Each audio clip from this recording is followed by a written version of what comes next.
The advice and opinions expressed by the host of Autism Live and her guests are meant solely as suggestion and should not be in any way construed as child-specific advice. The Center for Autism and Related Disorders advises working with a board-certified behavior analyst who has experience with autism before starting any intensive behavioral intervention. Any choices you make in determining your child's treatment are completely at your own discretion.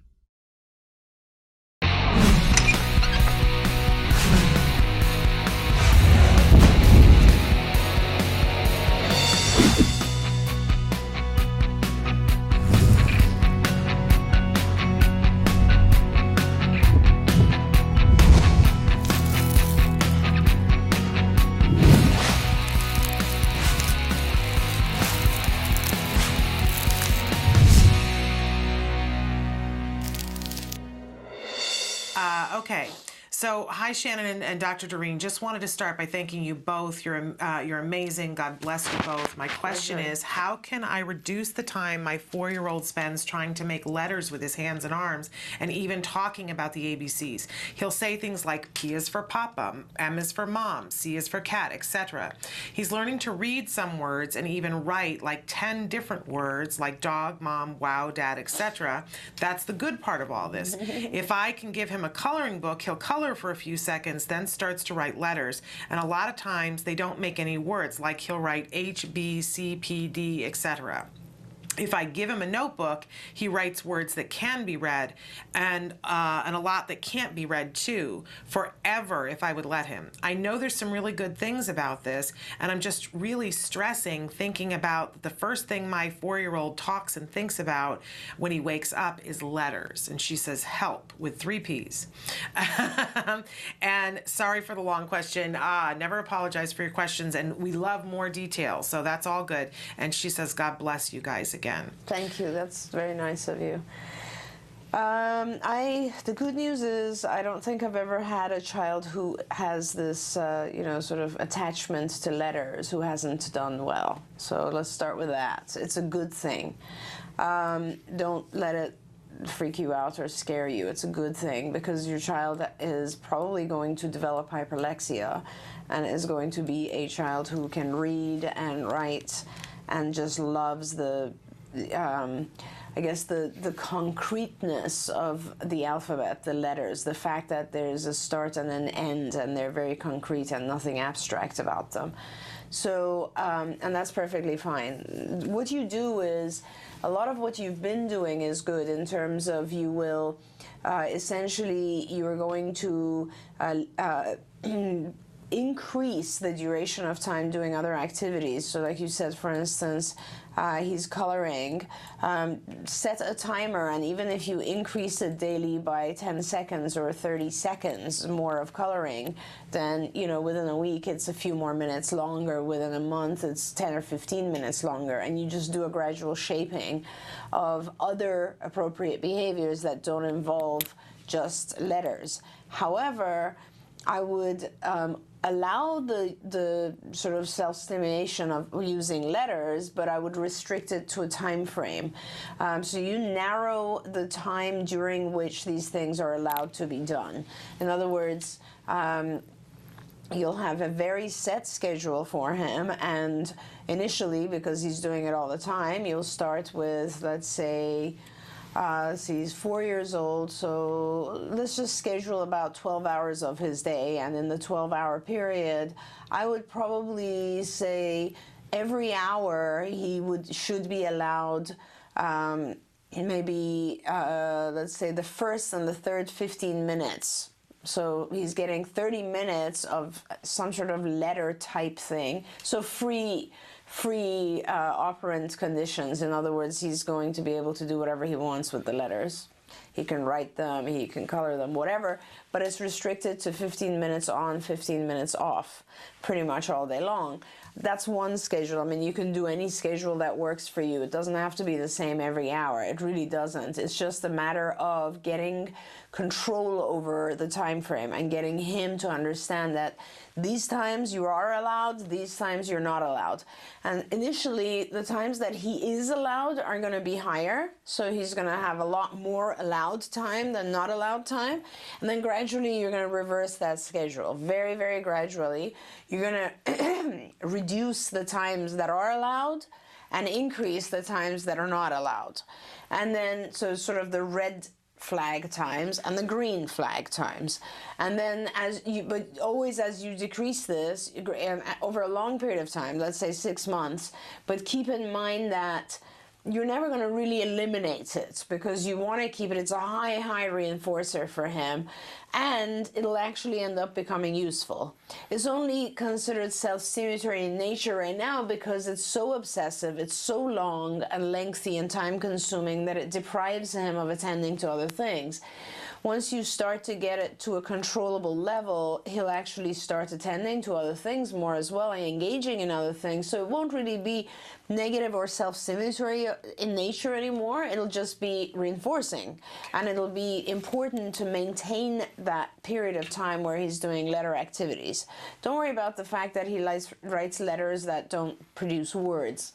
Trust me, he will teach himself reading, writing. He will go heavily into the use of letters. You won't even have to do it. In fact, by the time he's ready for school, he'll be way ahead of his peers in terms of academically understanding letters and labels and all this sort of stuff. Don't be afraid of buying him stuff that's going to encourage that. Okay. Like things that have blocks with letters on them that go with objects, or matching cards that have 3-letter words and objects. Don't be afraid of that. This is something he's good at. This is something that he wants to do. Let him do it. All you're trying to prevent is him doing it 24/7. Okay. And so you're limiting the time frame. Very interesting question here. My 3-year-old son is constantly talking about letters, trying to make letters with his hands, arms, and legs. If I give him paper to write letters, I make him write the alphabet and sing the song after so he can write his letters, but in a more appropriate way. But then later on, he'll say stuff like M is for monkey, C is for cat. When he sees the letter somewhere, and even when he's not seeing them, he has a wooden letter and he is constantly asking me to give them to him so he can use them. But what I do is use them as reinforcement when we're doing some kind of learning activity. My question is, how can I minimize the time that he's spending talking about letters and trying to make them with his arms and legs? But in the same way, I don't want to just stop completely because I feel like he'll be too anxious and stressed if I do that. Which is the right way to do it? Sometimes I tell him to stop and give him paper and then write his letters there. Plus, he's very calm when he's doing that. And we had a couple of people writing in about letters. And somebody asked me, is that hyperlexia or is that something different? When they're obsessed with letters, and is that something different than hyperlexia? It's definitely, well, okay, so, I mean, gosh, I have so many things to say about this. We should answer their question before mine. How rude of me that I photobombed, I question bombed. Okay, let's answer her question, then we'll talk about hyperlexia. We'll talk about this in a minute. I mean, the good news is, so let's start with this. The good news is whenever I have a child who's obsessing with numbers or letters, they tend to be highly intelligent. Okay. So, I mean, I'm just throwing that out because there's no study on this, but it's just my gut feeling that I think the majority of my kids who have been obsessed with numbers or letters end up having very high intelligence on their tests. So that's good. So it's like there's a laser. We just got to figure out where to point it, right? Yes, and I'll talk about that. Okay. And in regards to your question, which actually does kind of fit into this, is that hyperlexic kids as a whole tend to be higher IQ as well. Like hyperlexic kids always really do well because they are so hyperlexic, and we can use writing and reading to prompt them for a number of things. So, and hyperlexia is just the being able to identify sort of the symbolism of letters earlier than typical. So very good readers. These are the kids who teach themselves to read at age 3 or 2. Extremely high functioning kids. But that doesn't necessarily mean, not all kids who are obsessed with letters become hyperlexic, but I would say probably the majority do.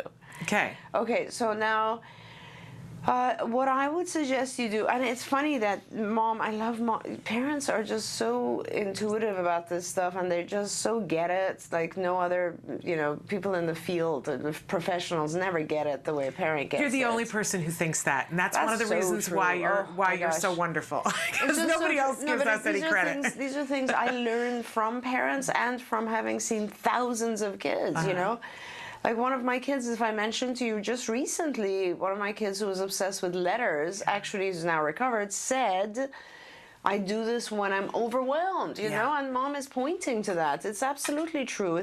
You're right. A lot of our kids do the self-stimulatory stuff they do when they're overwhelmed.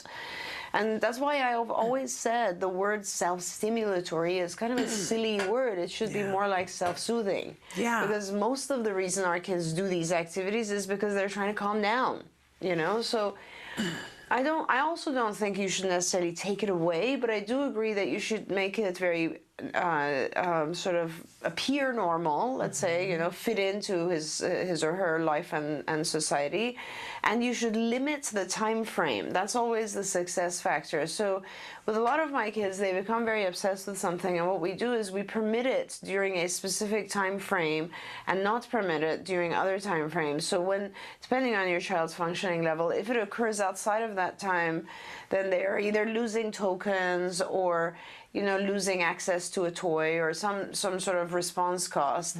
And the rules are that you will be reinforced actually initially, so that the child realizes, well, there's a big difference. I get reinforcers if I do it from this time to this time, and I lose reinforcers if I do it anytime outside of that. Now, when I say from this time to this time, if your child has any comprehension of time, obviously that's great. If they don't, it's just, you could use things like, you know, at recess, before breakfast, you know, after lunch, or whatever it is, and you give a time frame and you actually set a timer. And during that time, initially you can let the child go to town on it, you know, do whatever they want to do, but then you want to start to shape it to a more appropriate type of thing, like for instance what you've done. But hey, if your child's so much into this, like just start teaching them to write. Get them those tracing pads that actually start having the child write letters, then start having words. Get them one of the electronic, what are they called?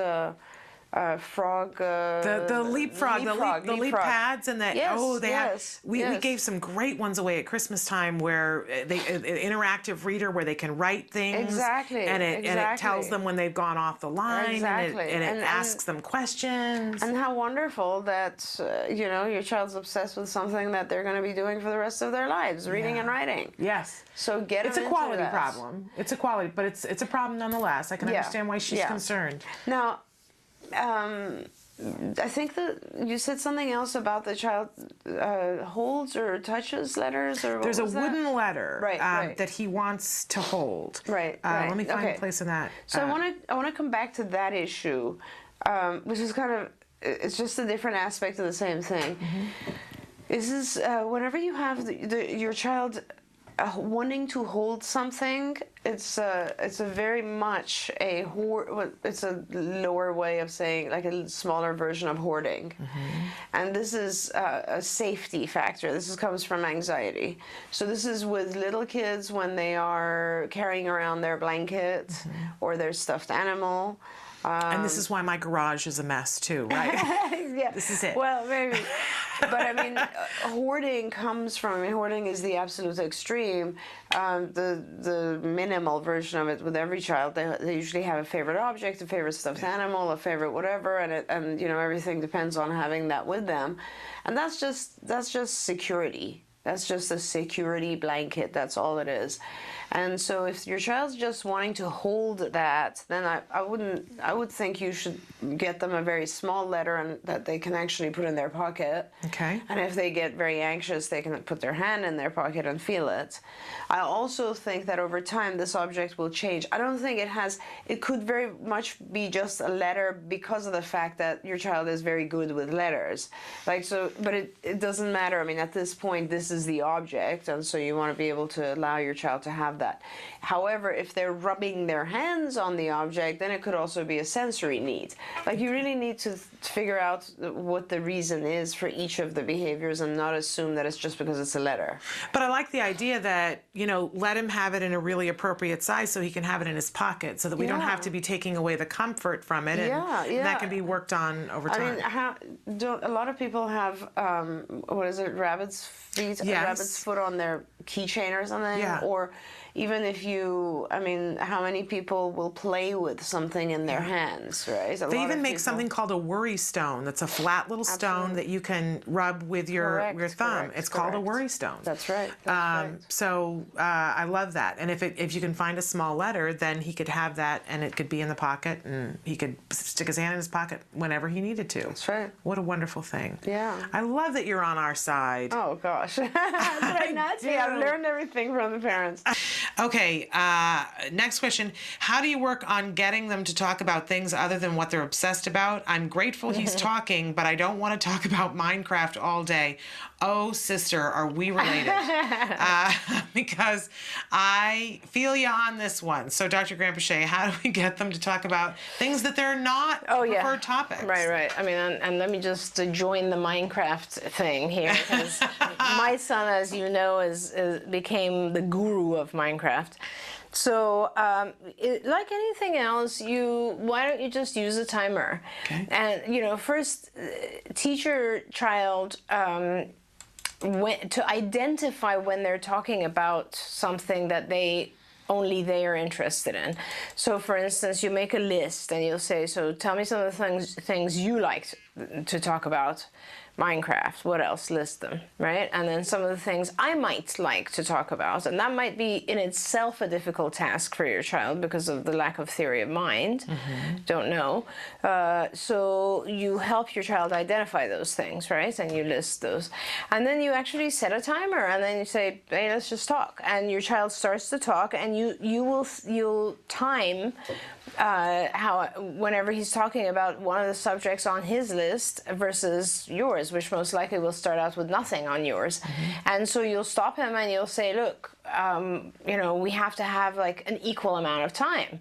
So we've talked this much, like, I don't know, 1.5 minutes about your stuff. So now it's time to talk about my stuff, something off of my list. So let's do that." And then you do it, and the timer goes off, and you'll be like, "Oh, great, now we can talk another 1.5 or 3 minutes about something on your list. You pick it." And that's how you practice it, and it seems kind of rote initially, but believe me, your child will start to become aware of the fact that, "Oh, I've been talking about my own issue. I should probably talk about something that they're interested in." Then it's a fabulous opening to teaching stuff like, "Well, ask me what are some things," like, so that when he goes to other children, he's able to identify what are the things they're interested in. And that gives you the opportunity to teach inferences. It gives you the opportunity to teach the child to read facial expression, and you can actually then go more advanced and start to pretend like you're bored or something like that. So he learns to minimize the amount of time on Minecraft and to realize, "Oh, she looks like she's bored. Maybe I should shorten and go to her subject." There's so much stuff you can teach from that point forward. I love this idea, though, of the visual of the 2 sheets of paper, because I've been doing a thing with Jem where I'll say to him, you can tell me 3 things about a video game, and that's it, and then we're done for the next hour. And that was very effective at stopping the endless Minecraft conversation, but we end up doing that over and over, and we don't ever progress past that. But I love the idea of the visual so that he can see the equality in it. Yeah, I think there's an aspect of seeing the equality in it. Yeah, you have to balance it, because it's not, and there's more than that. It's about the child beginning to see past himself. Yeah. See, with our kids, they grow up, and we're very, the better trained a therapist you become as a mom, you become more and more, you allow the child more and more, it's egocentric. Like, you are paying so much attention to his issues, and at some point you really need to teach the child to pay attention to your issues. And so that is a huge lesson, and that comes with the whole theory of mind, empathy, everything. And this, being able to put them side by side is the very beginning of, I took care of you, you have to take care of me, you have to give me equal coverage. But you should it goes a little bit further, and it's more about teaching the child to kind of recognize that they're not being a good friend if they're not taking care of you. And that produces the whole cycle of how should I treat this other person? How do I like to be treated? Yeah. So important. I love all the ramifications from this that we get. So important that, because I think a lot of times we can poo-poo and go, oh, well, I'll just let them go on, but it really is not a service to them if we do that. And if you go on skills, if you're a skills user in the, I believe this would be in the, I'm not sure. I'm thinking it's in the social curriculum, but I'm not sure. I think this falls under social conversation, but all the lessons I just mentioned are in skills. Okay. I don't know if we have it in the visual format I said, but exchanging communication or all that sort of stuff is in skills, and you can, staying on topic or changing topic, paying attention to the other individual's facial expression, all that sort of stuff is there. Yeah, really remarkable. That social language curriculum is insanely wonderful. It's good stuff. It's great for anybody to read through. I'm still learning things from it. Who am I kidding? I learned, past tense. I'm learning from it. Okay, longer question. My son is 5 years and 10 months old. He recently became obsessed with looking out the windows, mainly watching cars coming and going from our neighborhood. This happened before, and unfortunately I did not get a chance to take data on it, but it did eventually fade and then go away completely. Now it's back. We did an FBA. It's definitely automatic reinforced. Last time we did a lot of blocking, but this time around when it started back up, we just let him do it because it's not hurting anyone. My question is, should I continue to let him do it? It's only happening at home, and besides him not requesting to open the blinds or curtains, it's normally not a problem. On occasion, he will have meltdowns when certain cars leave the area screaming, "Black car, time to go bye-bye," while moving towards our front door and attempting to leave. Him requesting is an easy fix, and we are fading our prompts. Now he is almost independently requesting to look out the window. So interesting, it's kind of right? Cute. Yeah. I mean, to me, if he's to me, he seems bored. To me, it seems like this is something that's of interest to him, and he's almost interacting with it. He's kind of curious about what's going on out there. I don't know if he has enough activity inside. So I guess the few things that I would point out about this is that make sure, I would probably leave it alone as long as it doesn't increase in time. So in other words, limit it to a certain healthy time frame. Like you don't want your child looking out the window at cars for half an hour every day or an hour every day. It's okay if they do it in 2 15-minute segments, I suppose, but not if it's like a straight half hour where they won't do anything else. Make sure the child doesn't become rigid in terms of avoiding everything else when they're doing this. So like, make sure you can interrupt it by saying, okay, it's time to go now. Or if he starts to freak out because you're interrupting it, then you realize that it's becoming a little bit too addictive or a little bit too intense for him, and that's when you need to start intervening. So just keep it at a healthy level. Now that aside, why is he doing this? When we say you've done an FBA and it shows that it's automatic reinforcement, it basically means he's enjoying it internally. Okay, he's enjoying it internally, but why? Like, what aspect of it is interactive for him or is entertaining? I just feel like he has a certain level of boredom. Maybe he's into cars. If he's into cars, why not use this as an opportunity to, get him to watch other car type shows, or maybe you can look at cars online and learn about them, or maybe you can have pretend play activities that involve cars, or if he's he's using his colors when it comes to cars, maybe he can describe cars and through that learn a lot more attributes. So take the positives, absolutely, but just make sure that you're limiting it so that it doesn't start to become an obsessive behavior. Okay, can I tell you what I'm worried about? Yes, the please. Sentence that she says, on occasion he will have meltdowns when certain cars leave the area screaming, "Black car, time to go bye-bye," while moving towards our front door and attempting to leave. Yes, that's good the point. part that worries me, because and of course I'm curious why why is it the black car leaving and he says time to go bye-bye, like he wants to go bye-bye with that car. But does it say the car is leaving? It looks like the car, she says, is leaving the area. So if a car is leaving the neighborhood, then he thinks it's time to go and is going to the door. Right. And he's 5, almost 6, so at some point he's going to be able to get that door door open, I'm worried. Yes. So, of course, that's a safety issue, and you need to be very, very careful with that. Secondly, you need to, I mean, clearly he's exhibiting some sort of anxiety about the car leaving, which I think is a great opportunity for you to actually teach him that cars come and go and that there's a world of cars. And you can do that with toy cars, obviously, you know, that you can show him that black car is going bye-bye, but then another black car will come, you know, that sort of thing. But as I said, you need to be very, very cautious that he's not opening the door and running after the car. Yeah. You also do need to teach him the danger in cars, so that, you know, if he has access to a car and if he's in love with cars, he realizes that he can't run in front of them or something. Yeah.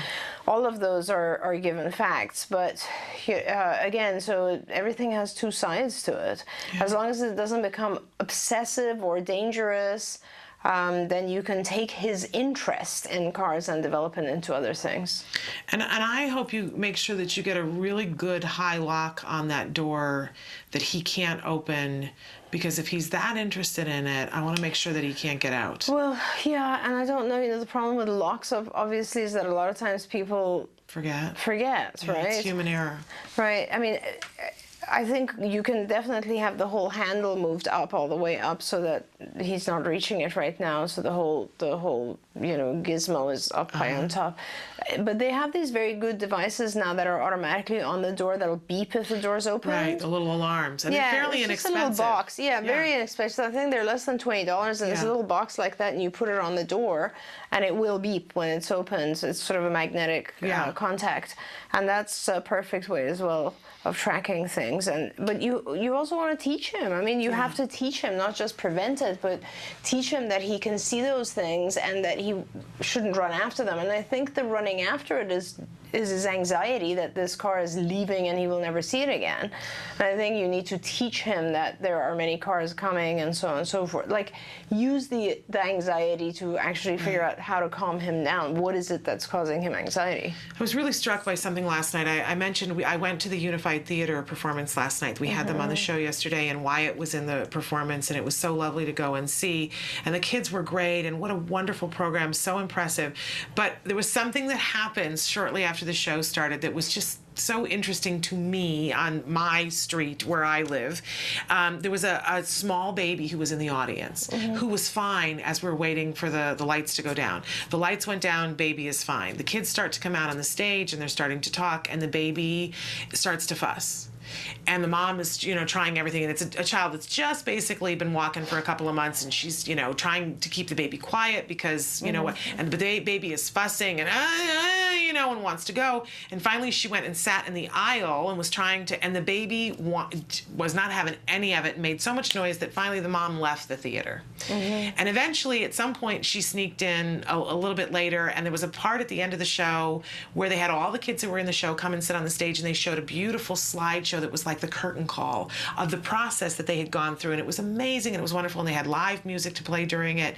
But at some point the mom came back in with the baby, and the baby walked out into the middle of the stage and was just the happiest child. She wanted to be on the stage with those kids because her sister was on there. And it didn't matter. We didn't know that in the audience. It could have been that she wanted a drink. It could have been that she didn't like being in the dark. But then once you saw that baby on the stage, she was thrilled. And as they were going around and giving flowers to each one of the kids, the baby went over and held its hand out like, it's my turn. And her body language was, and then she went over and wanted to take the microphone. This was a child who wanted to be there in the mix. But it would have been all too easy for us to misread it and say, oh, the baby just can't hang for the performance. Not at all. She was fine. To be in the performance. But you know, and it really reminded me about, until our kids have functional communication to tell us what they want. But it is so like when they're babies. It's just like when they're babies. I mean, your child does something. With my kids, I know I would sit there and I'd give a million options. I'd be like, yes, black car, bye-bye, or but what? So what? Another car's coming back, and I'd keep talking until I'd see my child's reaction change, and then kind of like, oh, okay. And I think we can't make assumptions. We have to recognize that our children are behaving the way they are for some reason. Yeah. They're trying to tell Exactly. us something, you know, and it's important to try to figure out what that is. Yeah. Yeah, because in the meantime, especially whenever we look at elopement and wandering, that a lot of, not all the time, sometimes it's to get away from something, but sometimes it's to go to something. Definitely. It's to go after something because they like the way it looks or is, or they don't want it to disappear, or they don't have the concept of object permanence, that something's gone, but it's not gone for good. You know, Right, it's still it's permanent, it's there. And those types of things are very, very important because they can be pretty disturbing. I mean, this is like what leads to kids who have separation anxiety. They think when their mom walks away, she's gone for good. Yeah. The concept of I will see her again in 10 minutes doesn't exist. And, you know, you should teach your child those things that will help them calm down quite a bit. They've written in some more. She says, my son picks that same black car because it's the same not make model as my car. He is also obsessed with another car that is navy blue that is the same not model of my car. Even though our cars look different, he has managed to figure out that they are all the same make. Interesting. Same make, not model. I see. So it's the same type of car, but not the same model of the car. Interesting. Right. So this is what I love about our kids. So like it's a Honda or something, or like it's a Mercedes or whatever it is. And so basically your child is, that's very interesting. That could mean a lot of different things. Yeah. You know, I'm wondering if you were, first of all, I have so many thoughts. I love our kids. They're so fascinating. They're just so fascinating. And someday you're going to be able to look back and talk about this and hopefully know exactly what it is. And he'll be able to tell you. But until then. Absolutely. So first of all, so clearly your child is one of those kids who memorizes very interesting facts. So, you know, get him engaged in other aspects of sorting. This is basically sorting. You know, these are all Mercedes, these are all Hondas, these are all whatever, Toyotas, and so on and so forth. And that's cool. That's an activity. And it's actually a cool activity for later in life. Like I can see my son now who's 15 and all of his buddies, it's all about cars, right? Because they're at the age where they're getting cars, and everybody, my son knows, I throw out a name, he'll know exactly what year, model, whatever it is, you know, it's crazy. So, so that's an activity that your child could engage in separately. The fact that it's the same make as your car, I don't know if he's artistic. Does he like the logo? Is that what's attracting him? Or is it simply that it is your car? Does he panic because he thinks your car is leaving? I don't know. There's so many different... Are you there when he panics like that? Yeah. Has your car ever been driven away with you at home? Like, and what attached that happened? Right, you know, did he miss out on something because the car drove away once? You wonder. There is a reason, though, that would make sense to us, that he's sort of trying to go. It could be something as simple as a puzzle piece is missing now, because all the cars with this particular make are in the neighborhood and all is fine, and now it's gone and there's an empty hole there. It could be something as simple as that. You really do need to find out what it is, because you need to be able to teach him that it's okay. Right. So that he doesn't try to run after it. Right. You know, and that's very important. So our jargon for today, you can see it there on the board, is perseveration. Now, I don't know about you. I probably heard this term before my child was diagnosed with autism, but I don't think I dwelled on it. And it wasn't something that I heard people use in conversation. It just wasn't. I always heard that we want to persevere, right? That being able to persevere was something that was good and a skill that would serve you well. Then suddenly when my son was diagnosed with autism, I would hear people talk about he's perseverating, he's perseverating. So what does this mean? And is it something negative, or is it something positive? Or is it like a lot of things, it could be what it could be? All right, our actual definition for perseveration is a failure of the brain to switch ideas along with the social context, often resulting in a pathological and persistent repetition of words or gestures after they have ceased to be socially relevant or appropriate. Ooh, that doesn't sound very good, right? The very wordy definition, and you get bogged down, oh, it's a failure of the brain. Oh my gosh, sounds like a really horrible, horrible thing. Let's take a look at our working definition so that we get a little bit clearer picture. Perseveration, the functionless repetition of a behavior or response, such as repeating a word or a phrase or making a gesture when it's no longer appropriate. So when people write in and ask us, what's the difference between, having a passion for something and perseverating on it, we really are looking at, it's not a bad thing to be passionate about something. Let's say that you love Buzz Lightyear, because a lot of our kids do. They love Buzz Lightyear, and it's something that, they're playing and they're talking to other kids and they're talking about Buzz Lightyear. That's being passionate about something. They see Buzz Lightyear on the television and they're excited about it. We don't want to squash that passion, right? We never want to squash passion. But for some of our kids, they can get into a loop where all they can talk about is Buzz Lightyear or fill in the blank of whatever it might be, and they can't get out of it. So they'll go up to another child and they'll start to talk about Buzz Lightyear, and there's a portion of the conversation that serves a purpose. They're talking about Buzz Lightyear to the other kid, and the other kid goes, I love Buzz Lightyear too, and it's wonderful. But then the other child might move on to something else, and sometimes an individual who's perseverating can't. They get stuck in it, and now it's no longer serving a purpose, and it becomes more of a liability to them. So when we're talking about perseveration, this is what we're talking about, when it no longer ceases to serve a purpose or be socially relevant. Now, are there ways that we can channel perseveration into something that's productive? Absolutely. We've talked a lot on the show about how sometimes our kids have strengths that they get a little perseverative about, and if we can channel that properly into something that's meaningful to them and serves a purpose. If you look at people who are the most successful in life, they're people who are really passionate and focused on something. But on the other side of that, besides channeling the passion, we have to also make sure that we teach and plug in flexibility so that there is the ability to stop. I think even with those people who are wildly successful at something because they're really passionate about it, if they don't have a way that they can turn that off from time to time, it can become stressful. So perseveration is something that we really want to be careful about, that we really want to be mindful. We want to channel it when possible, and we want to really work on flexibility and reward somebody being able to get off of the thing that they're perseverating on and go to something else. Our kids can perseverate on so many different things, and it can affect their life in so many ways.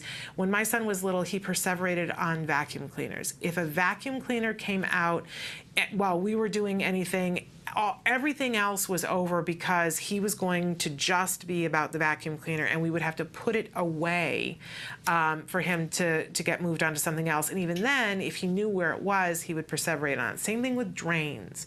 Any type of a drain, if we were walking around the street and there was a drain, he would focus on that. If he was in the bathtub, he would be focused on the drain. If he was in the bathroom, he was focused on where does the water go down, which makes it hard to potty train an individual. We worked on all of those things, and it can get very creative when you work on perseveration. One of the things that we did when he was 3.5, we gave him a camera and let him go and take pictures of the world that he wanted to take. And I don't know why to this day, but he went and took pictures of a bunch of drains, and then he didn't need to perseverate on them anymore. Don't know why. It won't be that way with every child, but we get creative when we work on perseveration. Great. And then she went on to write another question. She said, haircut mom again. Love this. Can we use an obsessive/preferred item activity as a reinforcer? Yes. She goes on to talk about, do we run the risk of a meltdown if he doesn't get it, or reinforce the obsession? She said, of course, my ABA smart, neurotypical 8-year-old used the haircut obsession as a reinforcer to get her brother to play with her. If you play with me, I'll let you cut the hair of my doll. This was 2 weeks ago, and I just found out. Our basic rule has always been no destruction of toys, but in this case, he had the okay from the owner, his sister. Should we allow this kind of trading to go on between siblings? I love it. This reinforces my concern that my son can easily be manipulated by anyone who knows his preferences. Preferences can change. How can we train him to maintain his logic despite the temptations? And thank you. Don't you love this question? It's power packed. Not only do I love this question, I love that 8-year-old. I know. Oh my God. Do we have a job for her in a couple of years? That sibling is amazing. She's on it. Yes, she is. So she's using a principle called the Premack principle. This is wonderful. You should absolutely use his preferences as a reinforcer. And yes, so you don't want to just use that one thing as a reinforcer, because then he will just continue to work for that. And but you should absolutely, and what I would do is, if that's a very powerful reinforcer, cutting hair, you may want to just reserve that for very difficult tasks. So tasks that really require a powerful reinforcer. I love what your daughter did, or I'm assuming I think it is a daughter, yes. I just love that, because that's so appropriate. She's not, come play with my doll. The game itself could be cutting hair. I remember my daughter doing that with her friends when they were young. So that is perfectly fine.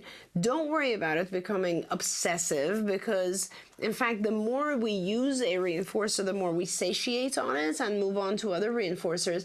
It does have an obsessive nature, but then everything that is reinforcing to us is of somewhat of an obsessive nature to us. Like, if you really love donuts, you're going to end up eating a lot of donuts, and it becomes almost obsessive. Yeah. So we tend to want our reinforcers, and that's just the way it is.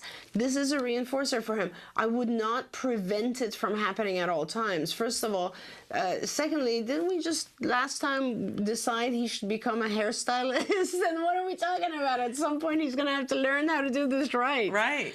So yeah, I generally, let me use another example, Shannon, which people ask me all the time, which is computer, right? A lot of kids are just obsessed with computer. Yeah. But the truth is, I don't limit it. In fact, I go with the social norm. 10 years ago, maybe I would have said no computer, because not every kid was on the computer. But as time changed, you come to realize that if you're not on the computer, you're odd. Right? You have to be on the computer. In fact, you need to know these games that you play with other kids. And so then it became, okay, let's just do 1 hour or whatever it is. So you always have to look at the child's age, circumstances, what their friends are doing. That's what sets the norm, right? What we're trying to do is we're trying to fit our kids into the norm. So you always want to look around and say, okay, so what? And another portion of this question that was very good as well was, will this cause meltdowns? Yes, it will. And that's fantastic, because it gives you the opportunity to work with a meltdown. Yeah. It gives you the opportunity to teach him to transition in and out without meltdowns. Yeah. And if you were to avoid situations, you'd never have that opportunity. That's a really good thing for all of us to hear, because a lot of times when we get to ABA, it's because there's been a period of time when we have sidestepped every possible thing we can, so that we will not get to the meltdown. Right. And what happens is that the ABA therapists come in and they create circumstances which will bring up the meltdown, and that brings up anxiety in the parents. But what happens is they're there working with us, and they show us that it's okay. Yeah, absolutely. And this is how we make progress, and then the meltdowns go away. But we've been used to walking down a different sidewalk, because that one has something they'll perseverate on. Right. And then by doing that, the child learns that their meltdown is very effective. And powerful. Yeah. And also, my philosophy is anything that's related to fear, you have to do it. Yes. Right? So we tend to, I always tell parents, don't walk on eggshells around your child. Like, that's just ridiculous. The child ends up determining our behavior versus the other way around. Absolutely. Absolutely. I'm a pre-K intensive teacher for autistic 3 and 4-year-olds. I have one student that bites his nails obsessively. He chews on the ends of his fingers until they bleed. He does this all day long. Every time I look at him, his fingers are in his mouth. He also puts blocks blocks cars and toys in his mouth and chews on them. What can I do to get him to stop this behavior? So as a BCBA, the first thing that I would do is complete an FBA, or a functional behavior assessment, because before we can develop a treatment plan and a set of strategies, we need to know what the function is, or why this child is biting and mouthing objects in his fingers. So that's something where, being in the school district, hopefully this teacher has access to a BCBA who can help provide this functional behavior assessment to figure out what the function is. And some potential results of that assessment could be, maybe the child is doing this for a sensory reason. It just feels good internally. And in that case, we would want to look for replacement behaviors. So maybe giving that child a chewy tube or some jewelry to chew on instead of his fingers, or giving snacks like carrots and cucumbers that are crunchy and maybe give a little bit of that sensation instead of chewing. Another option might be that this behavior serves an attention function. So maybe the child's trying to get attention from others by biting his fingers and nails. And in that case, you would want to teach that kid to gain attention by tapping others. In the meantime, while you're waiting for an FBA, that functional behavior assessment, there are a couple things that you can do. What I would suggest is looking for times when the child isn't engaging in that mouthing and biting behavior. And it sounds like it's happening really often, so it might be hard to find those times, but maybe even if it's just snack time. Okay, his hands are out of his mouth when he's eating. That's something that you can build on and work on, and you would want to work on giving that child a lot of praise, a lot of reinforcement, a lot of good things when his hands aren't in his mouth, and then start building on those opportunities. Say, for example, the child doesn't put his fingers in his mouth when he's playing with blocks. You can give him blocks at other times and encourage that appropriate behavior. Next question. My 4-year-old has autism and he's high functioning. He is currently obsessed with his toy trains and stims with them by watching the wheels and by repetitively moving them back and forth. He will do this as much as he can. Should I remove them altogether, or what would Dr. Doreen suggest? Yeah, I would probably at this point remove them altogether, unless there's someone there who can actually teach him how to play. And this is very, very common with our kids. A lot of our kids, when they first come in, the play with cars is like this, you know, where they're looking at the wheels, or it's like this, where they're turning the wheels. And that is repetitive, rote, stereotypical behavior, self-stimulatory behavior. And we stop it. And every time the child does that, we just simply say, no, play with it right, and put it on the ground and start to teach pretend play and actual play going up and down bridges and roads and so on and so forth. So unless there's someone there, I would try to get rid of things with wheels just for now. The whole concept with self-stimulatory stuff is it becomes so rote that the child is so ingrained in doing that they are not paying attention to anything else in the environment. So that's why you sort of want to reduce those types of things, because you want the child to have attention and access to everything in their environment. If a child does that, by the way, they're probably also going to be staring at ceiling fans, anything that goes around in circles and so on. So you just have to be aware of that. And again, you know, we don't know yet from a sensory perspective why some of our kids are so interested in things that are circular motion. Some of our kids, we don't know. And so having said that, you know, if the child is able to minimize their need to do these types of things to very, very discrete periods of time that are limited, and they're easily redirectable. Excuse me. So in other words, they're not spending their whole day doing this, then I would say you don't stress out about it too much, because it's fulfilling some need that we're not sure about yet. But if it starts to prevent the child from paying attention to anything else, if the child gets upset when you try to interrupt this pattern, if the child would rather do this than look at a person or interact with a person, then yeah, you would want to try to eliminate that. Okay. All right, and I gotta pick which one. Okay, hi, Dr. Doreen and Shannon. My 4.8-year-old son loves playing pretend doctor. He has a toy doctor suitcase that he plays with every day, and I do mean every day. It's great because he uses his language and even says, "Now is your turn to be the doctor." After he's done being the doctor, I put the toy away, but it's visible. So since he can't reach, he'll say, "I want my doctor's suitcase." Sometimes I hide it and he'll start asking for it. When I tell him I don't know where it is, he starts getting upset and saying, "Oh no, is it lost? We need to find it," etc. I feel like it's so routinely is the first toy he asks for every day, and sometimes plays with it twice a day. He plays with other toys too, but most of them I have to make him pick. Should I be concerned about him being obsessed with this one toy? And thank you so much. I love the show. We love you. Yeah, we do. That's such a cute question, too. I can just imagine this little guy insisting on his doctor's suitcase. That's adorable. Get it on video. Yeah, seriously. Oh no, we have to look for it. That's just so cute. I'm But that's sorry. sort of I problem know. solving, right? It is absolutely. I mean, this is choose your. I mean, talk about this is a fabulous Quality situation. problem. Quality Good Lord, problem. I love it. Yeah, and I apologize that I'm laughing because I know in the moment you're probably pretty worried about it. But I just think that some of the things our kids do are so adorable. So a couple of different things to think about here. You don't have to hide the thing. You can just simply tell him, "I want you to play with something else first," and let him. It's like any other child. Imagine if it's like a child who wants technology, or a child who wants a doll, or a child who wants a board game. It doesn't matter. You want to kind of teach every child to have access to other things, or have a more broader array of things that they play with. So just tell him first this, then we'll play doctor. And I'm sure it'll be forced to begin with, but you'll at least give him exposure to a multitude of different types of activities, and then he might, over time, find interest in something else. On the other hand, he may not, and that's no big deal either. Find activities that are similar to his doctor suitcase. You might put together a fireman suitcase, or something else, policeman suitcase, and do that with him. I mean, everybody has their own interests, and this is a good problem to have. He likes pretend play more than he likes other things. That's perfectly fine.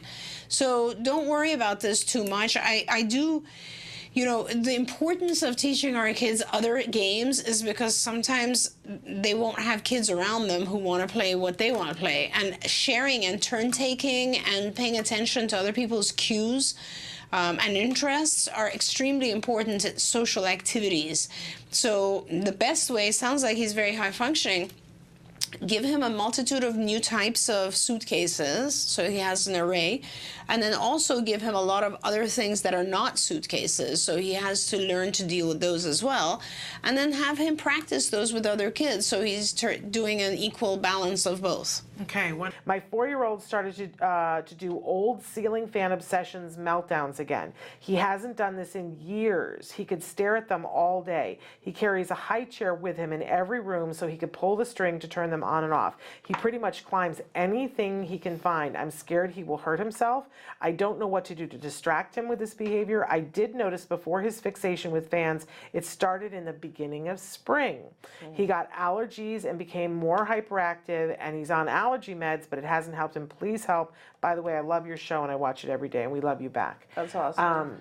Yeah. I hate to tell you this, but when anything turns into a habit, you sort of have to block it and then gradually re-expose the individual to environmental factors. So, like, in other words, what I'm saying is we have to prevent him from doing this, and then we can actually gradually put him around ceiling fans under controlled environments, and not allow him to obsess on them. So behaviorally, the easiest way to do that, given that you're not going to follow him around all day long, is to remove the ceiling fans or somehow prevent them from working.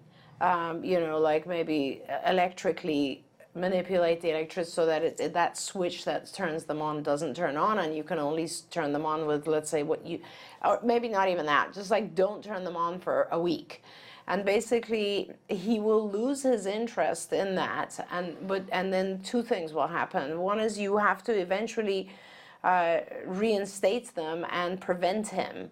So before you reinstate the use of the ceiling fans, we need to now teach him something else to do so that he is engaged in some other activity that could potentially fulfill this desire to see, I don't know exactly what the function of this is, but from my particular perspective, this is a very common self-stimulatory behavior that happens, and it's not just within autism, by the way. It's sort of a repetitive type of behavior that happens in obsessive compulsive individuals. So to me personally, it increases with anxiety, and I think that you need to try to figure out kind of whether it was an allergic period or whatever it was. You need to kind of look at what instigated this return. Usually when our kids start to get a little anxious or overstressed or like there's too much on their plate, they start doing things that they used to do. It's sort of a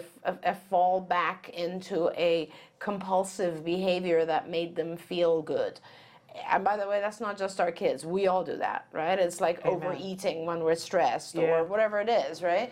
So I would say basically you should stop the fans, remove them or turn them off electrically, and then engage him. Because otherwise the thing that will happen is he'll find some other thing that rotates, like a record player or, I don't know, something else, and he'll start visually self-stimming on something else. So make sure that you don't allow that to happen. And then you gradually bring back the one fan at a time and turn the fan on for 3 minutes and have him do something else. If he starts looking at it again or obsessing, turn it off. He can only have you basically make it so that the fan will remain on as long as he's engaged with, let's say, TV or an iPad or something that is also interesting to him. Okay, but easier if you go ahead and have a way that blocks it. You need to start by blocking it anyway, because it sounds like there's one in every room. But just saying, it's a lot of times parents, we misunderstand and think that it's a conversation at the switch and saying no. No. It's so much easier. It's so much easier to like turn off the power supply to it, so that you can't, like, he can flick the switch and it's not going to do anything, or to have it removed. I just had to have a ceiling fan removed because we were hitting hands on it while playing VR games. How pathetic are we? But but it's not that difficult. And if you go to like Lowe's, they sell these flush lights that are LED that are really inexpensive. They're like $5, and then you can have the ceiling fan put back in later on. It's a very like minimal thing. It's not the big thing that you think. But if you make it still so that there's a discussion around the switch, your life's going to be miserable. Absolutely right. So make a way so that it, like, no matter what happens, he can't do it when you're not there. That there's no way for whatever it is to make it do that. Right. Because I'm just telling you, parents, that doesn't occur to us. We're like, oh well, how am I going to convince him not to do it? It has to be shut off. Or just removed. Or removed, so that it isn't a possibility, and that you're not the person in charge of it on a minute-by-minute basis.